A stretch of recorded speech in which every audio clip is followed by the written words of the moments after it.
All right. So it is saying that we are live. So hello everyone and welcome to Friday Night Feels. I think I jinxed myself the last couple of times because I had really good luck with technology, and now the technology gnomes are not happy with me. So one of the things, and I'm going to introduce our amazing guest in just a minute. I'm Patrick Monette, licensed mental health counselor. And for those of you maybe joining us for the first time, this is Friday Night Feels. And what we discovered is that for whatever reason, our internet is not letting us show our video. So it's going to be just audio tonight. So we hope that you are good with that. And we're lucky. Sorry. Okay. So tonight I have two amazing guests, a mother and son duo, Sam and Gina Mitchell. And Gina and I met in a Facebook group for podcasts and networking, all of this. And we started to get to talking. And she told me about her amazing son, Sam. And Sam has created his own podcast, which after looking at his website and everything he's doing, I feel like I have a celebrity on Friday Night Feels tonight because the work that he's doing is just amazing. And his podcast is called Autism Rock and Roll. And I'm just so excited, Sam and Gina, that you're here with us. And, welcome to Friday Night Feels. Thank you very much. We are really happy to be here. Yeah, we are. And Jinx, you owe me a coat. Thanks for having us. So, can you tell me a little bit about, it's really interesting because when I was looking at your website, so the website is autismrockandroll.com. Is that correct? It's Rocks and Rolls. Rocks and Rolls. Okay, so what I'll do is I'll make sure when I post this that I'll put the website in so people can find it, because not only does it have all the information that you do, the podcast that you do and that you're on, you also have some amazing resources to help educate and fight the stigma on autism, which I think we need much more of. So I'm just so excited that you're here. Thank you. So can you tell me a little bit about how this revolution that you started got going? Well, it's not a revolution, it's an evolution, I think. Oh yes, I stand corrected. I like that. But thank you, though. But I would say it started with our school's dance marathon. I'm not like a Riley kid or anything, but my best friend is, and he goes to Riley for like wound stuff and for medical stuff. But it's a hospital where kids go if they're going to die or really sick. And they produce some really good things. Also, they have a dance marathon where we dance 24 hours. You do fun things. But our school had our first annual one, and I thought, I see people come down with these cameras and microphones. I'm wondering, what are they doing? So I asked the person who was in charge. They said, join next year. Okay. Fast forward next year. That's where I found the podcasting. That's what I do I do some episodes of my school's podcast, Thundercast. And I also, after a while, it got a little stale. Thundercast, it got stale. I want to add something to it. So the best way to not quit Thundercast, but also move forward, was to make a homemade podcast, as they say. And that's where Autism Rocks and Rolls began. Oh, wow. And so tell me a little bit. So you have autism, correct? Yes, sir. Okay. And when did you discover that? What was that journey and that experience like for you to go through? Well, when someone asks, Sam feels like I'm better equipped to answer this. And I always tell him, you can tell what you remember, but I don't remember that. I was 4 years old. Yeah, that's true. He's little. So the journey really has been, when I was pregnant, it was a very normal pregnancy. I was really sick really sick, sick 3-4 times a day for 5 or 6 months. It was actually it was dangerous. It was horrible, but then it was kind of quit towards the end of the pregnancy. And then he was born emergency C-section because I was having some issues. And then as he got older, when he was a baby still, we noticed he wasn't hitting his milestones. He crawled and walked and pulled up. He did all of that, but really fast. And Okay. I'm a teacher, and Okay. I've done some like brain studies and stuff just through my education. And I know with children, it is probably best with their motor skills and even like future abilities that they do kind of hit their milestones the way that they should. You know, like they crawl first, or they roll over and then they crawl first. And he didn't really do that. So as he got older too, he was just not talking. And when he was 2, I think he was saying like 10 words. And so Was that one of them was goo goo gaga? you said that too, but you said other things. But that was kind of flagged, and we put him in speech therapy, and then he started just having very peculiar behaviors for like a 2-year-old, like a 2, Okay. 3-year-old. He would, really have some meltdowns, and until we really learned about autism, I just thought it was like tantrums because they say like when kids are 2 and 3, Yeah. they're Terrible terrible. twos, right? Yeah, but it was like intense. And then he was very sensitive to noises. He hated his routine changed.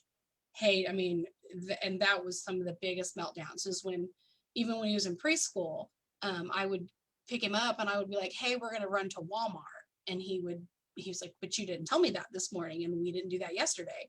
So we couldn't really change the routine. And then the biggest behavior was he would take his toys and he wouldn't play with them. And I thought it was kind of cool because he was very sophisticated with his toys. Right. He would like sort them, and but his biggest thing was he would line them up, and he would know, like, he would literally have 200 toys, like little pieces of food, and he would line them up all around the house, and if you messed them up, he knew it. And it was very, very peculiar behavior. So I wasn't surprised when they told us that when he was 4 that he was on the autism spectrum. And then I always say, and I feel bad saying it, but it's the truth. And I'm pretty sure if The truth will moms, set you free, though. yeah, that's Right. true. But I'm pretty sure if other moms would tell the honest truth, I'm sure this is a pretty common feeling. But I was very upset. Like I was really sad, and this picture perfect, like like frolicking in the park, and I have this child, and Well, the dreams you have as a parent, right, of just what you yeah, see with other people. yeah, and I'm like, what is happening? And I was really bitter, Right. really mad. I didn't have anybody or anything to be mad at, but I did everything right. I ate well. I read him books when he was in my stomach. I let him listen to music. I just did everything by the book, and Right. took him places and talked to him constantly. And I'm like, why would my son have autism? Why would this happen? But that was pretty short-lived. So we started educating ourselves, and then we've just been, for years, have just been giving him the resources to be successful. And we've always recognized he has autism. It's brain wiring. That's Mm-hmm. what it is. But I've never really like babied him. No, He still has, I still have expectations. but not the strict expectations. Yeah, but I still expect him to, take out the trash. He still has to. I hate you for, but continue. He still has to function, and so we've always told him that, like, we will help you and we understand, but this is still what has to happen. So, and I think he's responsible for really overcoming some things, but I think the help and just kind of the way we've treated the situation, I'm sure couldn't have hurt with his success right now. So Right. that's kind of a long answer. Oh no, it's really helpful. And one of the things I think I remember, like, being a mental health counselor, is just wanting to be aware of what the stigmas are, and what would you like people to know to help, like you were saying, Sam, how to evolve the vision of what people think autism is. Because I think for a long time, and you can correct me if I'm wrong, there was a lot of judgment about it, a lot of harsh judgment about if you were autistic, then something was wrong with you. Yeah. There still is. And there still Yeah, is. absolutely. But I don't agree with that. I don't agree. Because I think even though people think we're dumb or stupid, for all the bad words you can think about, that's not true. It's wrong. Right. I mean, granted, yeah, we'll find some struggles. I mean, it may not be the typical struggles of don't learn how to cook or saying can't live on their own, but yet I can still do the podcasting. Yet I know a friend who's autistic. She's probably a really good writer. Yeah. And just to piggyback off of that too, I mean, as a mother from someone who is on the autism spectrum, I mean, I've seen the subtle stigmatization of like that's happening with autism. I think it's probably better as researchers and doctors and the world understands it better. I mean, it's definitely better than 20 30 years ago. Right. But I still see, like to this day, Sam will be around people and it's hard to explain. He's excluded. They're not mean to him. And when he tries to, and I'm not saying everybody, I just still see it. And, when he tells me about things, but it's almost like somebody that's not on the autism spectrum, in their mind, in lots of people's minds, it's easier. It's easier to talk to what society calls a typical person. Right. Because right. you don't have to think about it. You don't have to think about it as hard. And, I don't know. And that sounds harsh, but it's true. Like even kids his age, it's easier for a high school student to not have to deal with that. If Sam is, to me, he's perfect. I mean, to me, he's Sam, and yeah, he's your baby. He's my baby, and he's doing such amazing things. Yes. And I've witnessed it. That I just want to scream from like a mountaintop, like, give him a chance, let him in. Well, and do a little effort. Yeah, because he's doing effort all the time. He's making an effort all the time. Right. And one of the things that I've noticed with people that I've met who are on the spectrum, the way I look at it is they kind of have a superpower. Mm-hmm. And it's just they just see the world in a different lens than us. And it's just a gift. It's just differently. But I think people, like you said, like what I've seen is just they hit that glass wall and then they just kind of give up because it's work. Yeah, absolutely. And even with like even like with the word, different, or because I do think Sam is different, but I am too, and so are you. And mm-hmm. he is not different than anybody else. I mean, we're all different, and like I know that clinically autism is specified as a disability, but if we want to get technical, we're all disabled. Yeah, you don't do math at all. I was actually going to bring that up. I'm glad we must be so connected tonight because I was going to bring that up. The word disorder is so harsh. I hate it because even if you see somebody that truly does have like disability, that means can't. I'm sure that exists, but I tend to look at someone like, okay, but what can they do? Right. So there are things that Sam can't do. Sam can't drive right now. It's too much. There's too many things going on, and his brain can't handle that. If you give me a math test, I'm screwed. I'm not going to pass it. So we're in the same boat there, Gina. I'm not good with that. For a reason. So, but I guess I'm an English brain person. Yeah, you are for sure. That's why I'm like her, which is also a good thing, but also a pain in the butt. You like what? Being like you is a pain in the butt, but also a good thing. Oh yeah. Oh, I love it. I love being like you. You're not boring. Sam and I our personalities are very similar in that we butt heads. Yeah, but the one they do like is you're not boring. I will give you that. Thanks. You're welcome. I mean, that's a huge compliment, Mom. That's a huge, and it's on the internet, which means you can't take it back. Hey, for all our viewers, she's done a shoot dance and broke her back. I did not break my back. I'm pretty old, and I teach 8th graders, and Sam always brings this up. Because it's hilarious. He thinks it's so funny. Because you tried to be like the kids and you failed. Yeah, the kids were trying to teach me a dance. They were trying to teach me a dance, and I was like, oh, that doesn't look too bad. And of course, they're like 30 years younger than I am. So they talked me into trying it. And like the first kick, my back went out. Oh no. And they were like, oh, Mrs. Mitchell. And I was like, this is your fault. I'm old. We know that I'm old. So, but you get points for trying. That's bravery and vulnerable, right? Absolutely. Yeah, what else have you know? That's kind of funny. Oh.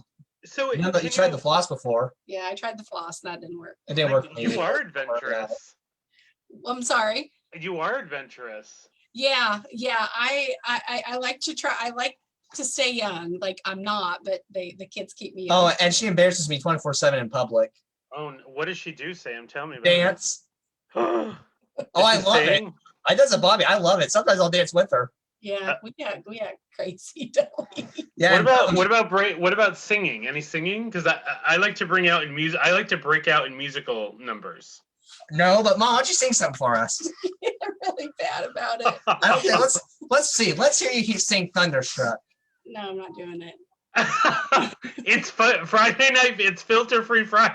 Come on, Mom. I have to. Well, Do it. No, I'm kidding. He always, and I do like. I just break out in song, and he has, I don't know how many videos he has of me dancing in the car.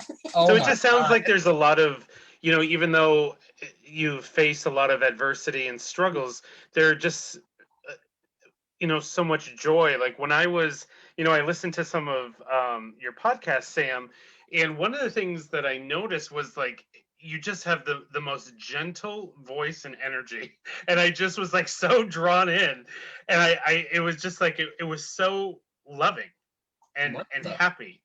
I think so too. I do.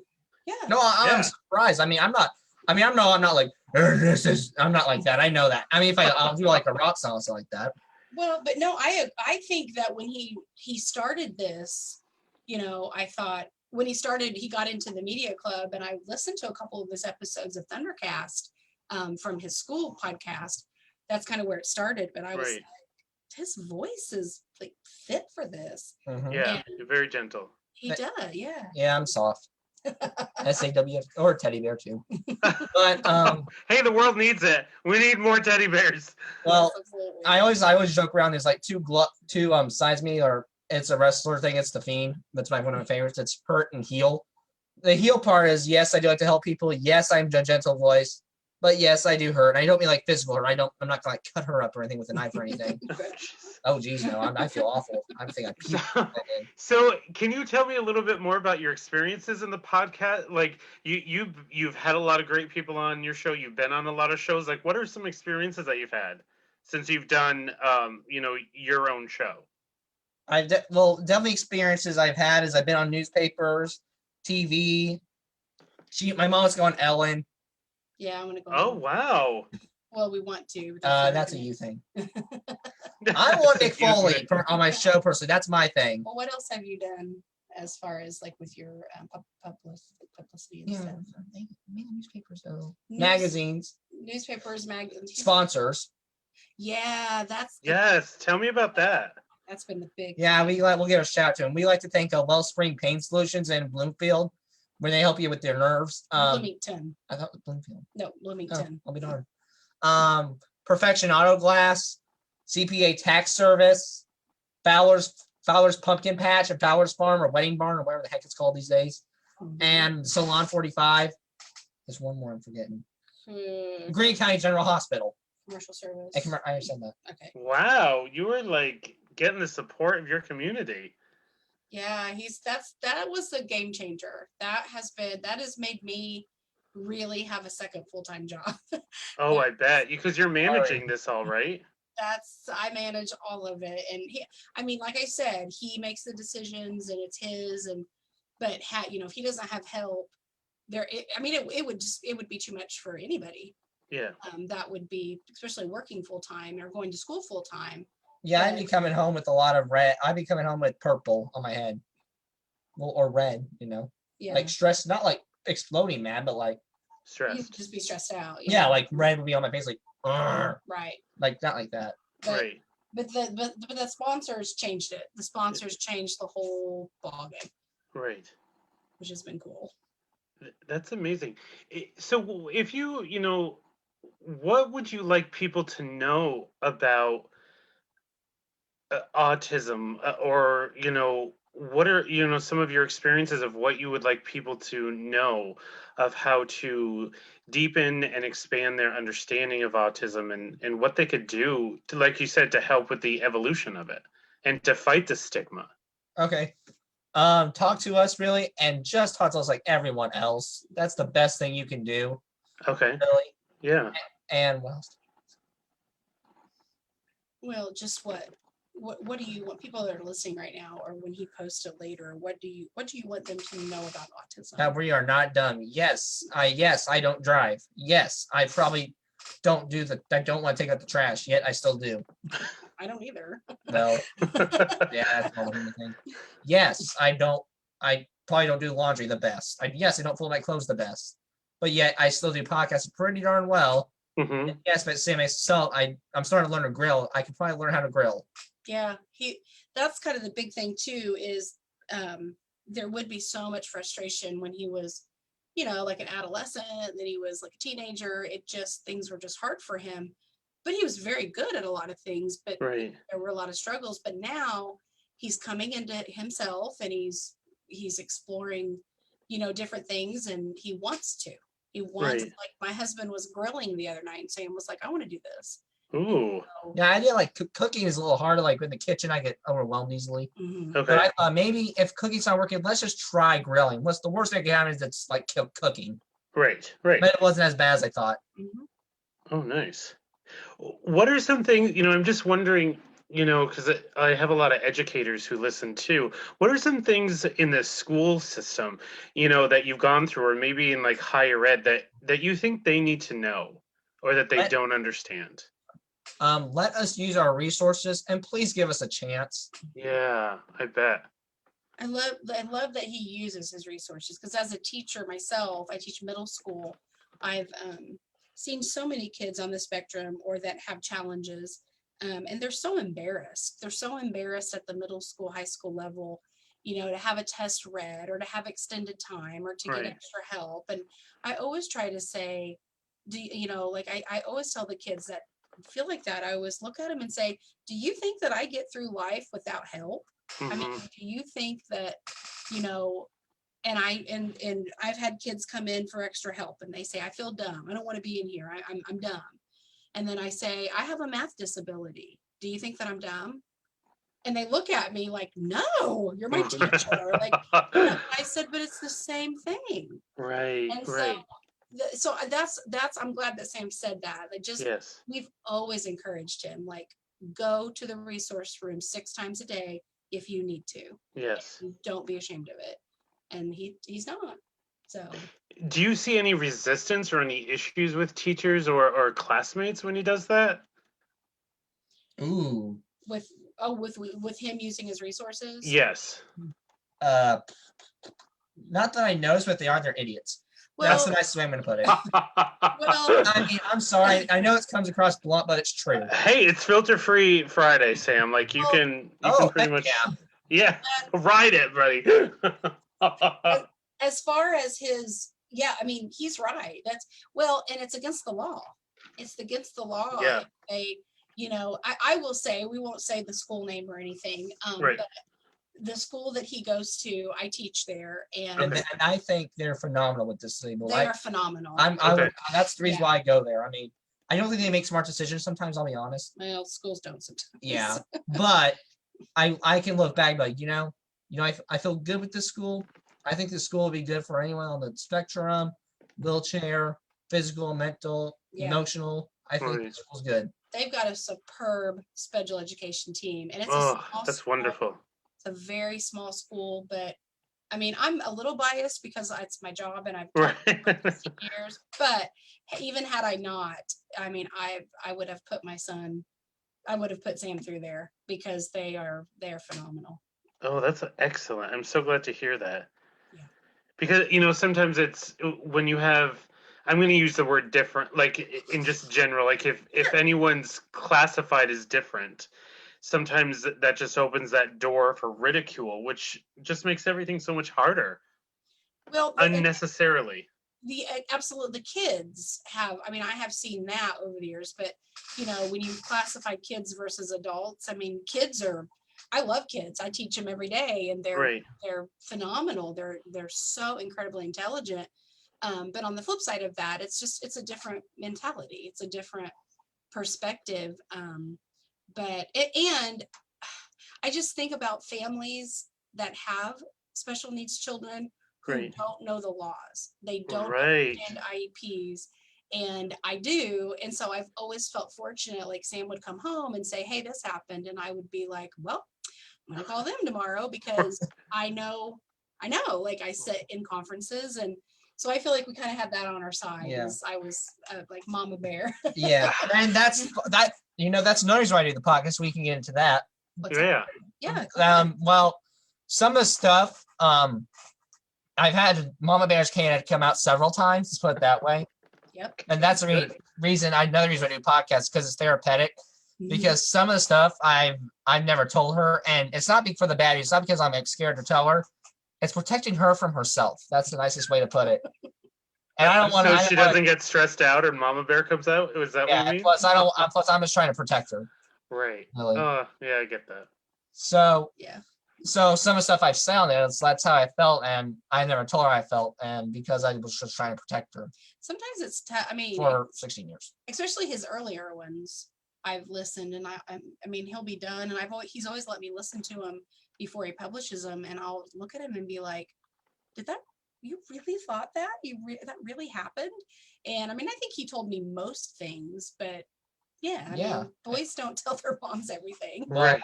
I mean, that's why I'm doing it, though, to tell you. Yeah, to get it off your chest. I understand that. Yeah. So one of the things that I liked on your website too is the frequently asked questions, and when you look at it, it had some really helpful information. And one of the pieces that you put on there was about how COVID has affected people who are on the autism spectrum. Could you tell me a little bit more about your experiences with that? Because it's really, I mean, it's affected everyone in such unique and different ways. Like, what have you encountered since COVID's taken over? Oh boy, where do we start? Yeah. Well, I think I'm better now, but when it first started, it was awful.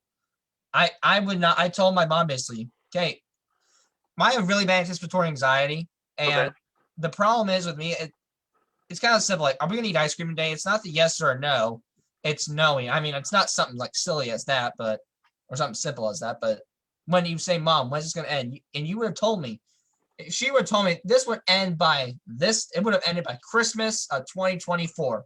Okay, cool. I can cope with it, hopefully. Right. But no, you didn't know, did you?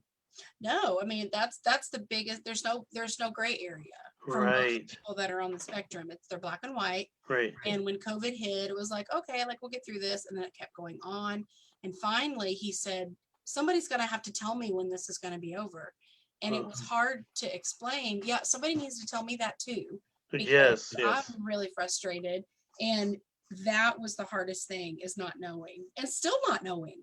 Right. I mean, still being in a year later, being in the midst of it getting better, granted, but it's way better than it was when it first started. Yeah, but there's still, just even today he got in the car after school and said, I'm stressed. I'm thinking about this and I'm thinking about that. I mean, this was just like 5 hours ago, where we had to kind of work through things. And now, is your school fully in person? Is it hybrid? Is it what have you been doing? Okay, so it's a long schedule. So we first started back normally, like a year ago. Yeah, then we went to hybrid.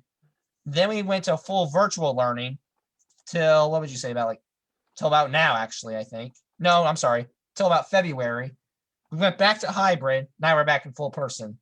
Yeah, we've gone back and forth. And now what is crazy is it's really not COVID. We missed a week of school because of weather. Oh. And then like we did e-learning days. So I was able to work from home and the kids like, remoted in. But then now the middle school could potentially be virtual next week because we had, let's see, what was it? We had a couple of elementary classes quarantined because of exposure. And in those classes, they are teachers' children. And so now the teachers in the middle school, they have to stay home as well. Oh, wow. And so when I go to school on Monday, I'm the only 8th grade teacher that will be there because all of the other ones, their children were exposed. And so our school might actually be, and it is directly from COVID, I guess, but that may happen to us next week just from that circumstance.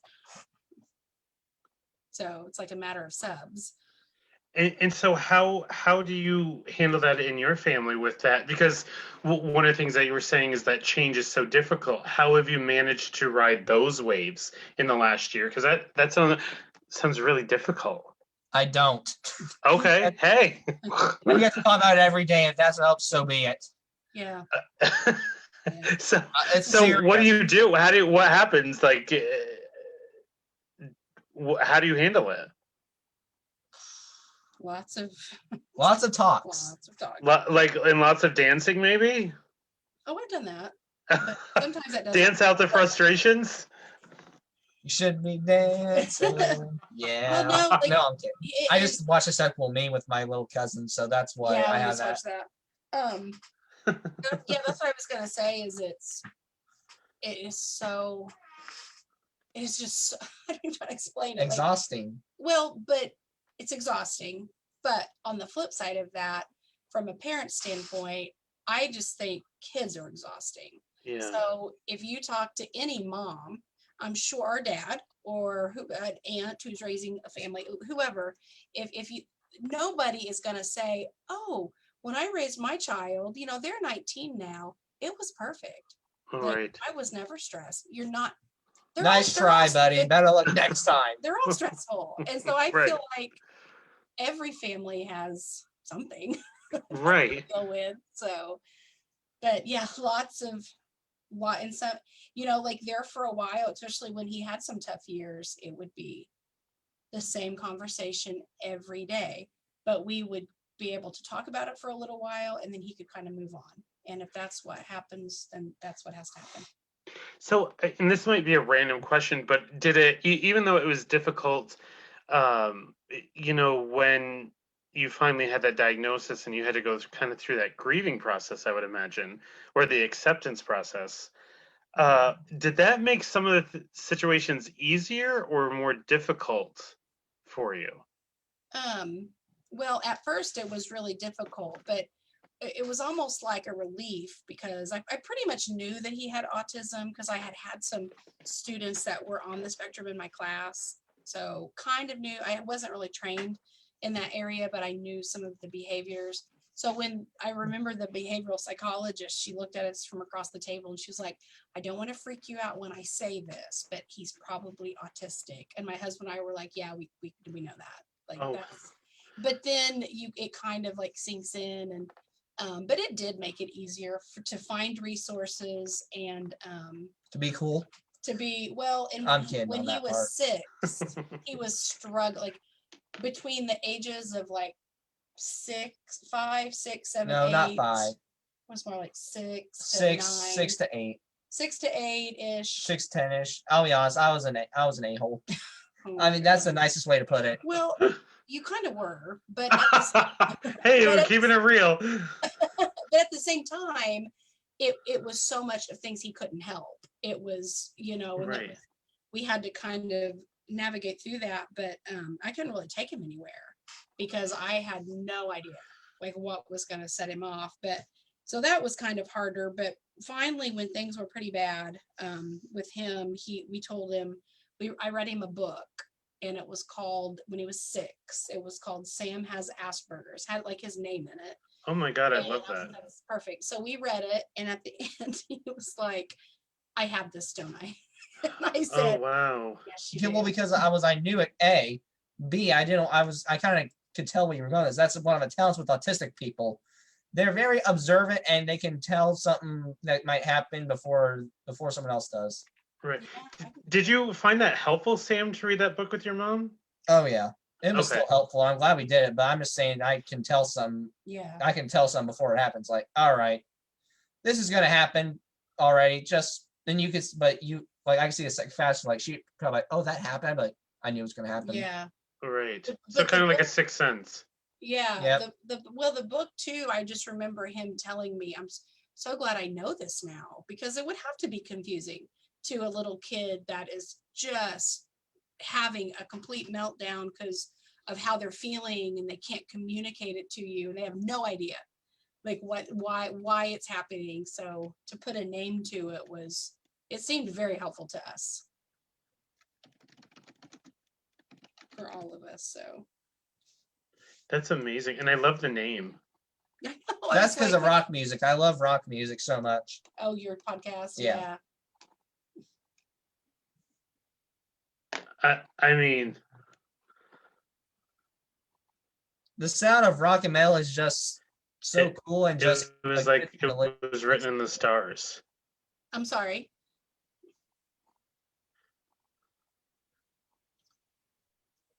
So can you tell me a little bit about that in the music, how it ties in, or how you came up with the name? Sure. Well, it was going to be Inside Autistic Brain. I thought, yeah, that's boring. I was like, okay, so what am I interested in? Maybe we can find something interesting. Well, time goes on, we go down the interest. We love rock music. We could do autism rock and roll, but taken. I thought rocks and roll, taken. Rock and rolls, taken. Okay, let's try S's. Rocks and rolls wasn't taken. We found it. Ooh, winning. Yeah, it was cool. And it was neat that he did that too. Like he thought, well, I want it to be this, but I'm going to research and see what else is out there about this. And so, yeah, I'm just letting you know right now. I'm making money. The goal was never to make money. It was really to help people. Right. And find something to do. Right. And it sounds like you're, knocking out of the park doing all of it. Yeah, I think he's helped, and not just people that have autism. I remember very early in his journey, that at Indiana University in Bloomington, Indiana, they wanted to interview Sam for like their college newspaper, and that was one of the first publications that he did. It was so cool. But I remember the young lady that interviewed him. She was kind of timid and really quiet, but she was so sweet. And she said, and I don't think he had very many episodes out then. No. But she was like, I had an anxiety one though. Yeah, he had an anxiety one, and she said, I have anxiety. And I listened to that, and that helped me so much. And Wow. That was the first time that I was like, oh, Sam, this is going to help people. Yeah, I love that. That's beautiful. Yeah.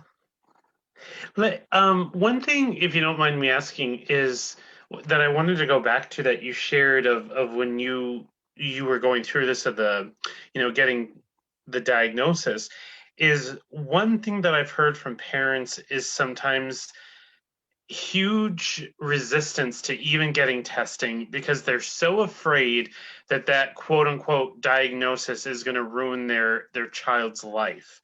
What would you say to those parents? They try again, you're wrong. That's the first thing I'd say. Second of all, I love that. Second, I'd say, okay, if you're going to get your child, do what's better for the child, not what's better for you. Right. In reality, getting him or her tested is way better than trying to hide it. Yeah. But it's going to be a tough life. But on the flip side of that, I understand. Like, I do get it to a point, but I never really went there. I don't know. I've always wanted to make a difference. Right. And, I'm a teacher, and I've always wanted to, obviously I'm not in it for the money. But I get mad at that. I think teachers should get paid more money. I agree. I agree, Sam. But I guess my thing was, I knew Sam, and I've always known Sam's smart. Sam has paid attention, and okay, like once I kind of got through my grieving part, like we got to do this. I mean, this is our child, and whatever path that he goes down, we just need to do the very best we can. And so now looking in, now that he's going to be 19 years old, I feel pretty strongly like Sam does. You cannot be in denial. I mean, Right. it's easy to be, Right. because, and I've met parents. I mean, we have, well, I won't say that, but I know people that are like, they don't tell them, they don't tell, I knew somebody one time, the kid had been like formally diagnosed and they didn't tell his teachers. Oh my gosh. Because they were like, well, we don't want the teachers to treat him differently. Yes, I've heard that. And I'm like, are you kidding me? He needs assist. Yeah, that's why they exist. Yeah. So that would be my biggest thing, is you cannot be in denial. If they have it, they have it. And I don't want to say who cares that they have it, because it is a big thing. But you gotta, instead of fighting against it, there has to be some embracing of, this is it, these are the cards, and we are gonna, we're gonna do this. And I like often look at Sam and think, what if he didn't have autism? Right. That would be, that would be horrifying. Oh, that's horrifying. I don't. I mean, why would we do that? Why? Right, because he wouldn't be Sam. No, he is not in any way, shape, or form broken. Right. Nobody Right. needs to fix him, and he needs to embrace him. Yeah, I'm embracing. I am eccentric, proud person. Yeah, baby. I love it. I love it. Now, what the other thing, and I hope you don't mind me asking, is if there are parents out there, and students and kids who are dealing with this, what resources are there? Like, where would you go? Is it your pediatrician? Is it the school? What would you recommend? Are there national organizations that you would recommend? Yeah. So first of all, good question. Really good question, may I add? Thanks. No problem, dude. I would say definitely pediatrician as a source to know. And I would say I got tested. Did I get tested by a school psychologist? It was a behavior Okay, psychologist. thank you. And maybe trying to find the school behavior psychologist if you have one. I mean, I don't know if that's possible or not, but maybe that could be a source and they can help you out a little bit. And if they do how can I word it? Put them in inclusion classes is the nicest way to put it, honestly. Well, yeah, or general ed classes, which means inclusion. Like if the child is able and is high functioning autism, it's I don't think that a school should ever look at a kid and say, oh, they have something wrong, we're going to put them in this room. That should never happen. No, if they can go into a general ed classroom, put them in there. But then there are certain but then there are circumstances where they need to be in that one room to be successful. But we kind of went through that when he was first diagnosed. It was never like, it was kind of a weird situation. It was almost like, well, he has autism and he's really struggling, and he would go to his preschool class, and he did it for like 2 years, and he cried and cried, and it was tough. But when he got to kindergarten, it was like questionable to them. Do we want to put Sam in a resource room? And I was adamant and said, absolutely not. And so had they done that, he would not have gone to that school. Right. But we were huge pushers for him, you're not putting him in a separate room. So he's been in inclusion classes since preschool. Yeah, I've been in like for your 5th hour inclusion. Now, that one time I wasn't, but nowadays in high school, they don't get really like inclusion classes, I would say. You have a float pass. Yeah, I was taught that. The float pass is you go to you get the general lesson, like the lecture, or what else? Or you do your thing, or the notes, or whatever school lesson you're doing. Then when it's downtime or homework time, you just go down and be like, I got the float pass. Can I go down to the Learning Resource Center and work there, please, and get some help, extra help. And they're like, sure, go down. Wow, I love that. Now, have you experienced, maybe not just with you, Sam, but maybe in other people is any specific correlation with mental health issues, like, increase of anxiety or depression or social anxiety, anything like that maybe Oh, we should be aware of in the mental health field? Well, do you want me to answer that? I was going to answer. Oh, yeah, Do you want to answer? No, go right All ahead. right. Well, I guess we're both talk. I guess we're going to talk at the same time. But You got the floor. I would say yes. I mean, is there a chance of being there using anxiety? Yes. But is it guaranteed? No. I don't think so. I don't think it's guaranteed. No, But there's a chance. Yeah, absolutely. Most people, from what we've learned over the years, I would say I won't quote the percentage because I don't know for sure, but a very high percentage of people that are on the spectrum usually have something else that's classified as a challenge or condition or something. So lots of people on the spectrum will have ADHD, or they'll have anxiety or depression. Okay. Lots of studies have been coming out, a big correlation between Down syndrome and autism now. And so I thought that was, and it's probably been like that for a while, but I thought that was interesting. But usually there's something else. So Sam has ADHD as well. And then he's never been diagnosed with an anxiety disorder, but he struggles with anxiety. Yeah, I think I sometimes I got like anxiety and depression sometimes, like not like as like a not like a something on the sideline, but sometimes like a disorder. Some days it's almost like COVID with depression with Sam, with being really upset about things that just seemed like that triggered for a lot for everybody, I think. Yeah, but I think it was before that too. You think so? Yeah. But sorry, my internet's a little wonky, so I apologize if my response is a little you're okay. delayed. So, and have you found that with the different mental health diagnoses that it's been appropriate responses to that as well to meet your needs, Sam? If you've experienced any of those?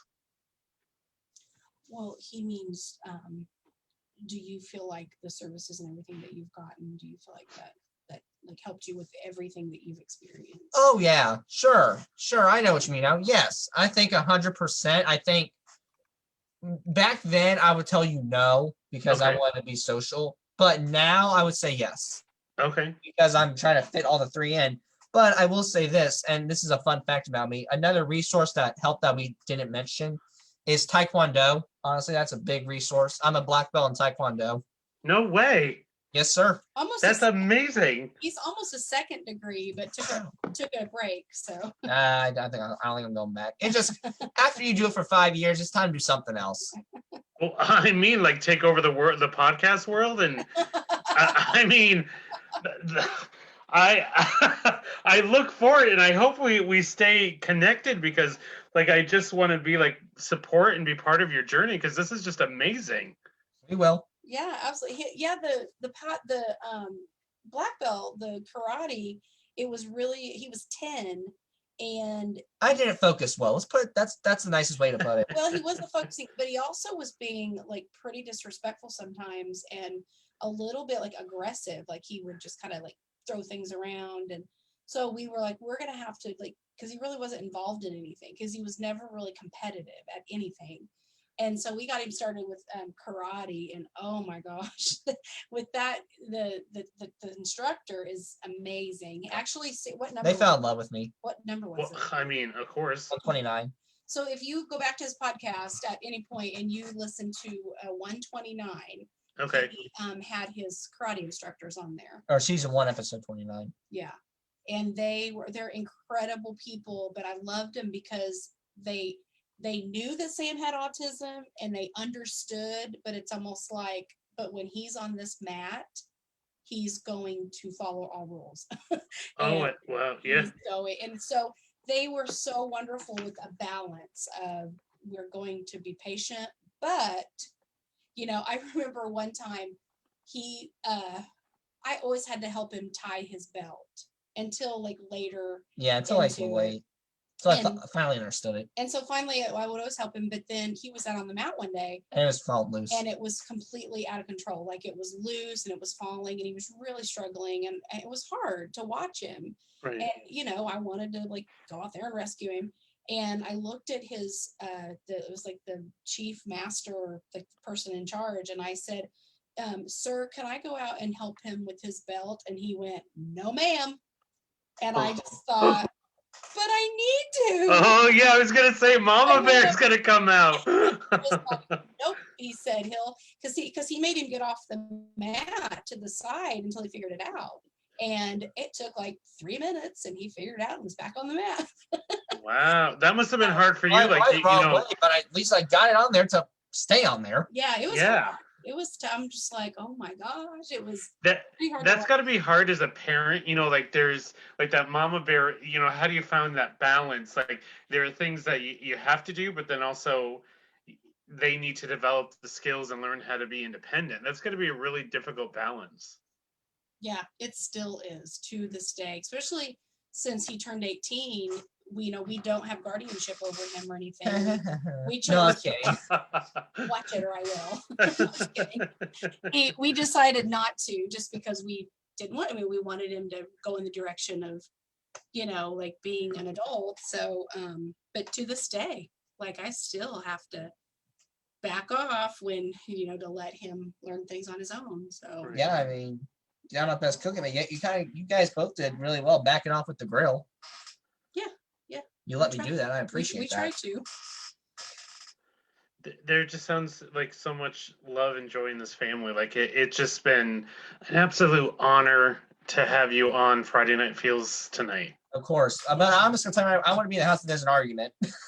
Oh, well, I mean, it's family. Come on, Sam. Like, Yeah, I'm a I'm lot just older saying- than you, and there's always going to be arguments. We're not like perfect guardian angels. We're Nope. a typical family at the same time. You're real. You're real, but you come together, and that's a loving family. You're keeping it real. In the end. Hey, remember that we- unicorn shirt? Keeping it real. Maybe that'll come useful for once. I'll explain the story with that. Okay. So, for shirt, I decided to get my friend for her birthday once upon a time a gag gift, like a little joke. He hates condiments, so I got him some barbecue and some mustard.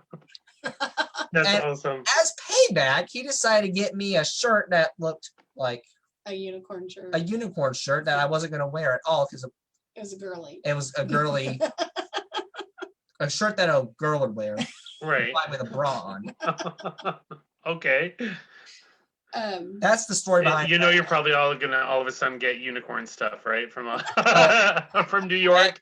At this point in my life, I'm You'll take it. well. I also used to like not like being the butt of the joke, honestly, but I love it now in a good way though. He loves jokes now and puns. Where when he was growing up, a lot of times people that are on the spectrum, they don't really get jokes because there's Right. like this gray area. But because Yeah. my dad loves to tell jokes and joke, and so he got Sam on board with that.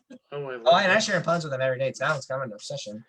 So as we end tonight, is there any and once again, thank you so much for both of you for making the time to join us on Friday Night Feels, and I hope that you come back and keep me in the loop if there's any projects I can help you with.